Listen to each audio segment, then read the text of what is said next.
Hello guys, once again welcome to our channel Lifeline Classes. आज हम discuss करने वाले हैं इंग्लिश ग्रामर के नेक्स्ट टॉपिक नरेशंस के बारे में। इसका ग्रामर का हमने फर्स्ट टॉपिक वॉइस तो कंप्लीट कर लिया था। उसके बाद अभी सेकंड टॉपिक स्टार्ट करने जा रहे हैं, जो क्या है नरेशंस है। जिसने भी पिछली वीडियो में अच्छा सपोर्ट किया उनका तहे दिल से शुक्रिया। चलिए शुरू करते हैं। अगर आपको ये वीडियो अच्छी लगे तो लाइक और कमेंट करके ज़रूर बताइएगा। देखिए, नरेशन जो होते हैं डायरेक्ट और इनडायरेक्ट, ठीक है। अब देखिए, डायरेक्ट किसे कहते हैं? अगर किसी के कहे गए कथन को ज्यों का त्यों कहना। ये तो हम परिभाषा शुरू से ही पढ़ते आ रहे हैं कि किसी के कहे कथन को ज्यों का त्यों कहना, ये होता है डायरेक्ट। और इनडायरेक्ट क्या होता है? किसी के कहे कथन को अपने शब्दों में कहना या अपने शब्दों में डिफाइन करना, वो क्या होता है? इनडायरेक्ट होता है। जैसे देखिए, एग्जाम्पल देखिए, Ram said to me I am going to Jaipur. अब देखिए, इस एग्जाम्पल से आपको बताता हूँ। राम ने कहा कि वह जयपुर जा रहा है। ये तो क्या है? राम ने कहा कि मैं जयपुर जा रहा हूँ, ये है डायरेक्ट। और अब इसी बात को कोई दूसरे को बोलेगा तो क्या बोलेगा कि राम ने मेरे को ये कहा कि वह जयपुर जा रहा है, ठीक है। तो इसने क्या कहा? डायरेक्ट से क्या किया? इनडायरेक्ट किया, ठीक है। अब देखिए, some rules to be follow. Direct से इनडायरेक्ट बनाएंगे तो कुछ एक रूल को फॉलो करना होगा। वो क्या क्या है? देखिए, पहला है रिपोर्टिंग वर्ब का परिवर्तन। रिपोर्टिंग वर्ब क्या होती है? ये है रिपोर्टेड वर्ब जो इन्वर्टेड कोमा से पहले है। ये क्या है? Reported verb. और जो रिपोर्ट इन्वर्टेड कोमा के अंदर होती है वो होता है रिपोर्टेड स्पीच, ठीक है। अब देखिए, क्या क्या रूल फॉलो करने हैं, ये मैंने फर्स्ट बता दिया है कि रिपोर्टिंग वर्ब का परिवर्तन करना है। सेकंड है कनेक्टिव का परिवर्तन करना है। कनेक्टिव मीन्स ये इन्वर्टेड कोमा को हटाएंगे तो इसकी जगह कोई कनेक्टिव आएगा, वो क्या होगा, ठीक है। और थर्ड है टेंस का परिवर्तन होगा। नंबर फोर्थ है पर्सनल प्रोनाउन का परिवर्तन होगा। और फिफ्थ है टाइम एंड डिस्टेंस संबंधी शब्दों का परिवर्तन होगा, ठीक है। ये 5 चीज़ें हैं, इनको क्या करना होगा? फॉलो करना होगा। और इसके डिटेल हम देखते हैं आगे। देखिए, इन परिवर्तनों को करते समय निम्न बातों का ध्यान देना है, ठीक है। किन किन बातों का ध्यान देना है? देखिए, रिपोर्टिंग वर्ब चेंज, ये पहला टॉपिक है, रिपोर्टिंग वर्ब का परिवर्तन। अब इस पर डिस्कस करते हैं कंप्लीट। देखो, अगर सेंटेंस में से शेड आ जाए तो इनको इनडायरेक्ट में यथावत रहने देंगे। जैसे ये से और सेड इनडायरेक्ट में यथावत रहेंगे। कहाँ ये आते? कहाँ है? रिपोर्टिंग वर्ब में। देखिए ऊपर, ये रिपोर्टिंग वर्ब है या रिपोर्टेड वर्ब है। इनमें सेड टू है ना, इसकी जगह आता है से, सेज, सेड टू, सेड, ठीक है। तो अगर इनकी जगह आ जाए से या सेड, ओनली से या सेड आ जाए तो इनडायरेक्ट में इसे यथावत रहने देंगे, यानी नो चेंज करेंगे, ठीक है। और सेकंड, अगर से टू या सेड टू आ जाए तो क्रमशः टेल या टोल्ड में बदलेंगे। से टू आ जाए तो टेल में, और सेड टू आ जाए तो किस में करेंगे? टोल्ड में, ठीक है। देखिए नेक्स्ट है, अगर रिपोर्टेड वर्ब में, आरवी का मतलब रिपोर्टेड वर्ब में ऑब्जेक्ट ना हो तो नो चेंज, यानी रिपोर्टेड वर्ब में कोई ऑब्जेक्ट ही ना हो तो सेंटेंस में कोई चेंज नहीं होगा, इन्वर्टेड कोमा के अंदर वाले में, ठीक है। नेक्स्ट है, टेल और टोल्ड के बाद कभी टू नहीं आएगा। जैसे मैंने आपको बताया कि से टू और सेड टू को किस में बदलना है? टेल और टोल्ड में। तो ये टेल और टोल्ड है, इनके साथ कभी टू नहीं आएगा। ये टू है, वो हट जाएगा, ठीक है। नेक्स्ट देखिए, टेल और टोल्ड के बाद कभी टू नहीं आएगा, लेकिन ऑब्जेक्ट अनिवार्य है। टोल्ड और टेल है, इनके बाद ऑब्जेक्ट आना नेसेसरी है, ठीक है। अब देखिए, इसका एग्जाम्पल है, he said to me I am boy, ठीक है। ही का ही, सेड टू को मैंने आपको बताया, सेड टू को किस में चेंज करना है? टोल्ड में। टू का अब टू हट जाएगा, ठीक है। और मी को मी लिख दिया, ये इन्वर्टेड कोमा को हटाया, कनेक्टिव दैट का प्रयोग किया, दैट क्या यहाँ पर? कनेक्टिव है, ठीक है। अब आई को किसके अनुसार चेंज किया? आई फर्स्ट पर्सन के अनुसार चेंज होगा, ठीक है। ये आगे डिटेल से डिस्कस किया हुआ है, फिर भी यही बता देता हूँ। आई इसके अनुसार हुआ ही, एम को क्या लिखा? वॉज ए बॉय, ठीक है। ये सेंटेंस आगे आपको पूरा डिस्कस होगा तो पूरा समझ में आएगा, आगे देखते रहिए। नेक्स्ट है बी में, बी पार्ट क्या है? अगर रिपोर्टिंग वर्ब प्रेजेंट फ्यूचर में हो, देन रिपोर्टेड स्पीच के टेंस में कोई परिवर्तन नहीं होगा, ठीक है। अगर रिपोर्टिंग वर्ब प्रेजेंट या फ्यूचर में हो देन रिपोर्टेड स्पीच के टेंस में कोई परिवर्तन नहीं होगा। ठीक है, चलते हैं नेक्स्ट स्लाइड की ओर। देखिए नेक्स्ट में क्या है, अगर अगर रिपोर्टिंग वर्ब पास्ट में हो तो पास्ट में हो लेकिन रिपोर्टेड स्पीच में universal truth idiom phrases historical fact हो तो रिपोर्टेड स्पीच के टेंस में कोई चेंज नहीं होगा।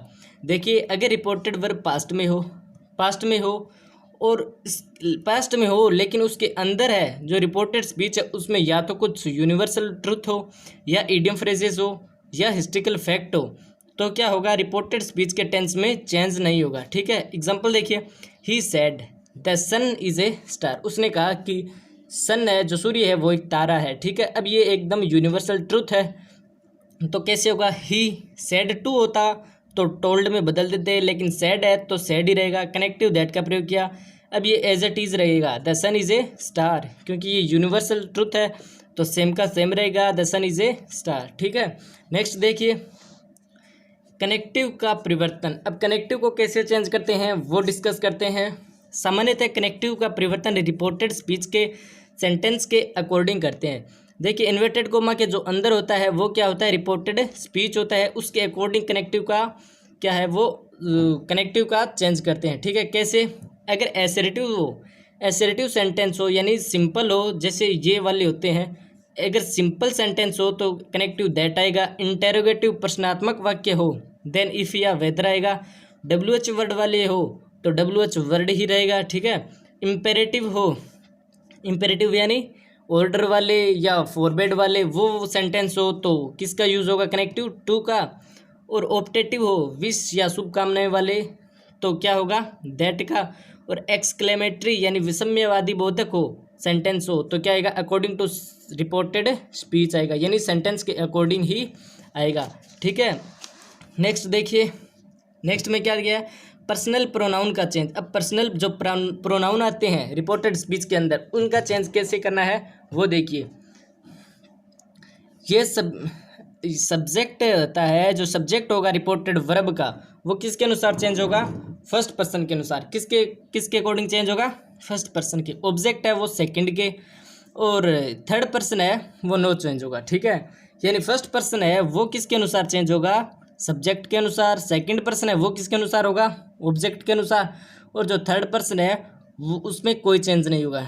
ठीक है, नेक्स्ट देखिए, ये सभी परिवर्तन रिपोर्टेड स्पीच में होते हैं, ये सभी परिवर्तन रिपोर्टेड स्पीच में होते हैं। एग्जांपल है, they says I work hard, they says I work hard. They अगर सेज टू होता तो किस में चेंज होता, टोल्ड में नहीं, टेल्स में, और कनेक्टिव का प्रयोग किया दैट। आई किसके अनुसार, आई क्या है, फर्स्ट पर्सन है, फर्स्ट पर्सन मैंने बताया किसके अनुसार होगा, सब्जेक्ट के अनुसार, तो फर्स्ट के सब्जेक्ट के अनुसार क्या होगा, दे यानी ही आ जाएगा। ठीक है, ही वर्क का वर्क्स यानी ये तो फर्स्ट फॉर्म है। ठीक है, और हार्ड है, हार्ड ये तो एज इट इज ही रहेगा। ठीक है, टेंस का परिवर्तन, ये देखिए ये कुछ इम्पोर्टेंट ही पार्ट है पूरे नरेशन का।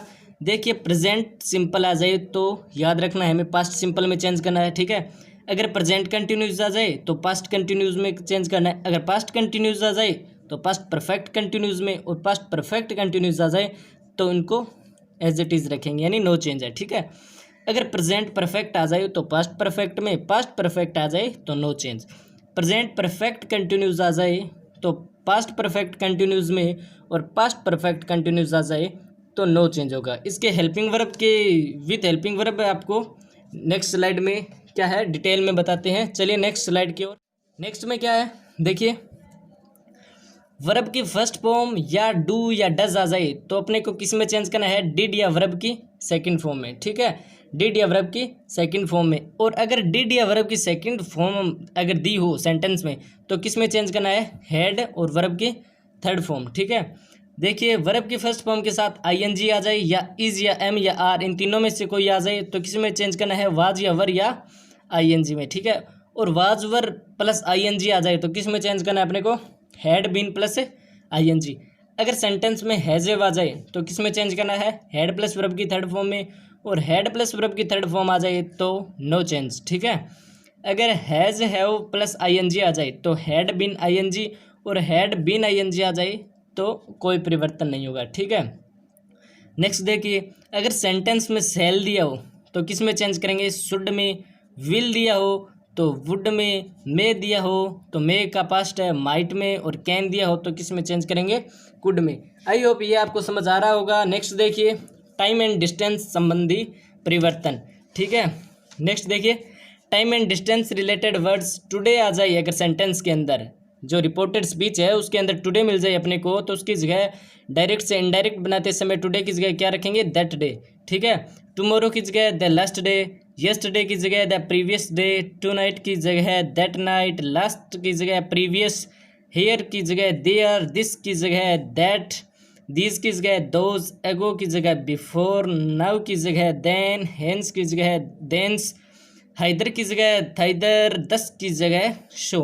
ये इंपॉर्टेंट वर्ड्स है, ये इंपॉर्टेंट कीवर्ड्स है जिनको जो अगर अपने को रिपोर्टेड स्पीच में मिल जाए तो इनडायरेक्ट में चेंज करते समय अपने को इनकी जगह पर ये पुट करने हैं, ठीक है।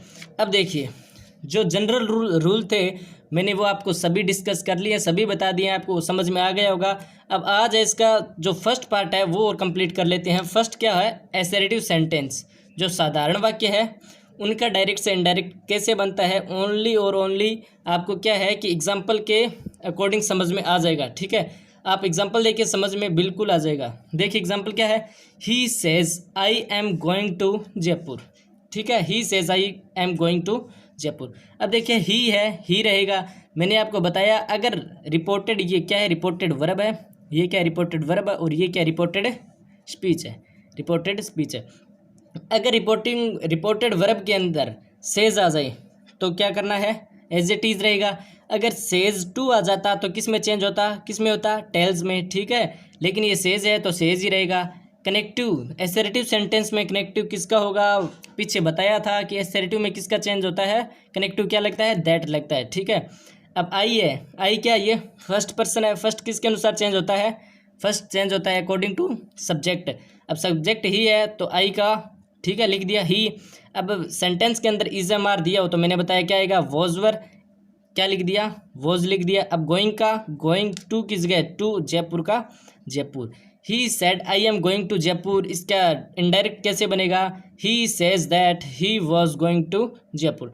कुछ एक एग्जाम्पल और है, चलिए नेक्स्ट स्लाइड पर वो भी आपको बताते हैं। क्या है देखिए, नेक्स्ट है, they say to Ram we will go to Jaipur, they say to Ram we will go to Jaipur. अब देखिए, दे किस गए, दे से टू को मैंने बताया अगर से टू दिया हो तो किस में चेंज करेंगे, टेल में, राम का राम, और एसरेटिव सेंटेंस है तो कनेक्टिव क्या लगेगा, दैट लगेगा। वी किसके अनुसार चेंज होगा, वी फर्स्ट पर्सन है, देन किसके अकॉर्डिंग चेंज होगा, सब्जेक्ट के अकॉर्डिंग। तो सब्जेक्ट है दे, मैंने यहाँ रख दिया दे। अगर सेंटेंस में दिया हो विल, सेंटेंस में दिया हो विल तो मैंने बताया आपको क्या आएगा, वुड आएगा, क्या आएगा, वुड आएगा, ना कि विल आएगा, ठीक है। गो किस गए, गो टू जयपुर, ठीक है, समझ में आ रहा है। नेक्स्ट देखिए example number 3, she said I help you at this time. ये जो एग्जांपल है वो मैंने किसी न किसी एग्जाम में आए हैं उसी के अकॉर्डिंग लिए हैं जो इम्पोर्टेंट है, ध्यान रखिएगा। She said I help you at this time. अब देखिए सी किस गया, सी अगर सेड टू आता तो किस में चेंज होता, टोल्ड में। ये अकेला सेड है तो सेड ही रहेगा एज इट इज़। और ये क्या लिख दिया, दे लिख दिया, दे नहीं आएगा, इसकी जगह क्या आएगा, दैट आएगा, क्योंकि ये क्या है, कनेक्टिव है। कनेक्टिव किसका प्रयोग होगा, दैट का, ठीक है। अब आई है किसके अनुसार चेंज होगा, सब्जेक्ट के अनुसार, आई का सी लिख दिया, ठीक है। हेल्प है, ये कौन सी फॉर्म है, फर्स्ट फॉर्म। अगर सेंटेंस में फर्स्ट हो तो किस में चेंज करना है, सेकंड में। अब यू किसके अनुसार चेंज होगा, किसके अनुसार चेंज होगा, ऑब्जेक्ट के अनुसार। ऑब्जेक्ट है यू ही है तो यू लिख दिया, नहीं ऑब्जेक्ट क्या है, ऑब्जेक्ट आई है, क्योंकि उसने अपनी सहायता की, ऑब्जेक्ट हम है तो इसके अनुसार क्या आ जाएगा, मी आ जाएगा, ठीक है। यू गलत हो जाएगा। एट और दिस की जगह मैंने बताया था टाइम एंड डिस्टेंस संबंधी रूल्स में मैंने बताया दिस आ जाए सेंटेंस के अंदर तो किस में लिखना है, दैट में, और टाइम की जगह टाइम। बस सेंटेंस में इतना ही, जो ऑप्शन दिए होते हैं उसमें दिस की जगह एक वाक्य में दिस ही दिया होगा और एक में दैट दिया होगा, बस इतना सही कंफ्यूज होता है जो अपने को नहीं रखना, ठीक है। नेक्स्ट देखिए, teacher said to me honesty is the best policy. Teacher said to me honesty is the best policy. Teacher said to का क्या रखेंगे, टोल्ड, और मी का मी, कनेक्टिव दैट का प्रयोग हो गए। अब देखिए honesty is the best policy, ये हिस्ट्रिकल पैलेस है या यूनिवर्सल ट्रूथ है, यूनिवर्सल ट्रूथ है। हमने सभी से बचपन से ही सुना है कि honesty is the best policy, तो ये एज इट इज़ रहेगा, कनेक्टिव के बाद एज इट इज़ ही रख देंगे, honesty is the best policy, ठीक है। नेक्स्ट देखिए example 5, he said to me I never eat sweets, ठीक है, he said to me I never eat sweets, ठीक है। ही का ही सेड टू को किस में चेंज करेंगे, टोल्ड में, मी रख दिया, कनेक्टिव का, कनेक्टिव दैट का प्रयोग किया, आई किसके अनुसार, आई सब्जेक्ट के अकॉर्डिंग, सब्जेक्ट क्या है ही, तो ही, नेवर का नेवर, अब ईट है ये फर्स्ट फॉर्म है, ईट की सेकंड, एट स्वीट्स की स्वीट्स, ठीक है। ये एसेरेटिव सेंटेंस के एसेरेटिव जिसके अकॉर्डिंग 5 एग्जाम्पल मैंने बता दिए, जिसके अकॉर्डिंग आपको क्या है, सभी एसेरेटिव सेंटेंस से रिलेटेड है, वो कन्फ्यूज़न दूर हो जाएगा। सो आपको ये वीडियो कैसे लगी कमेंट करके ज़रूर बताएं। इसका अगला पार्ट है वो भी जस्ट अपलोड कर दिया जाएगा, ठीक है। एसेरेटिव के बाद अपने को इम्पेरेटिव सेंटेंस, WH वर्ड वाले, और वो इंटरोगेटिव सेंटेंस, एक्सक्लेमेटरी, वो कुछ बाकी है, ठीक है। देन नेक्स्ट सेकंड वीडियो में इस ये नरेशंस का पूरा टॉपिक है वो क्लियर कर देंगे। आई होप आपको ये वीडियो अच्छा लगा होगा। Thank you for watching.